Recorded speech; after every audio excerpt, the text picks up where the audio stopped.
Ares had started it. There was no roughhousing in the nest. "Sounds like you need something else to keep you occupied."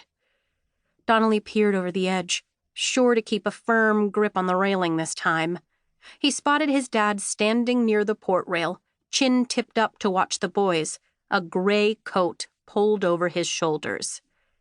"Found your coat," he called to Donnelly. Ares laughed again while Donnelly fumed. "Thanks." They were definitely in trouble. Donnelly could see it in his father's expression.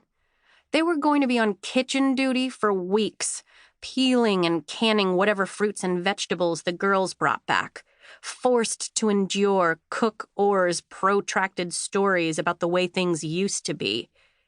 It was going to be hot and boring and tedious, and it was all Ares' fault. "Hey," Ares said, voice capped with humor. "Donnelly, I'd never let you fall. I was just playing." Donnelly was preemptively plotting his revenge when 3 gunshots pierced the night sky.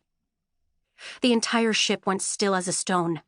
Donnelly met Ares' eyes for one brief second. Then the two of them turned to search the waters around the gem. They looked for anything, light, movement, their sisters, but there was nothing for them to find. On the deck below, the crew vaulted into silent action. They moved in all directions, readying the ship for sail. The laundry lines came down, the goats were taken below, the box gardens were carted away, and it was all done without a word, every single command given without making a sound.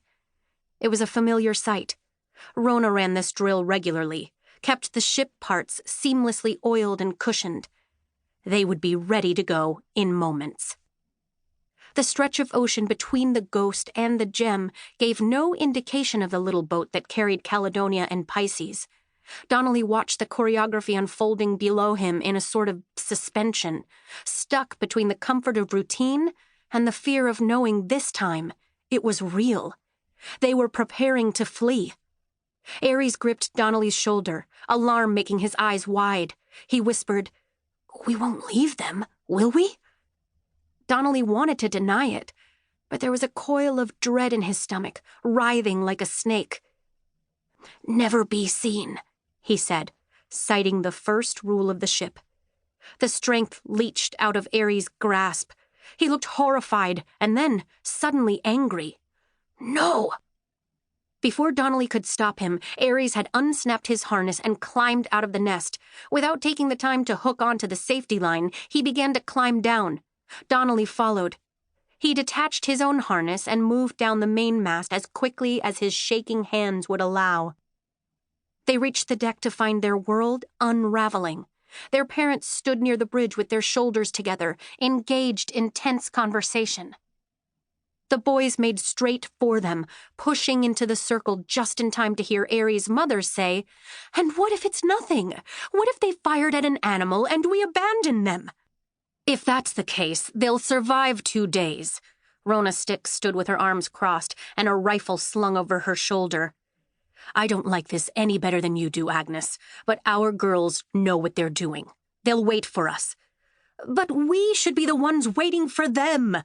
Agnes planted her hands on the round curve of her hips. "Boys!" Donnelly's father cried in alarm. "Who's on watch?" Whatever happened on Donnelly's face was answer enough. His father cursed and raced toward the mainmast, but it wasn't soon enough.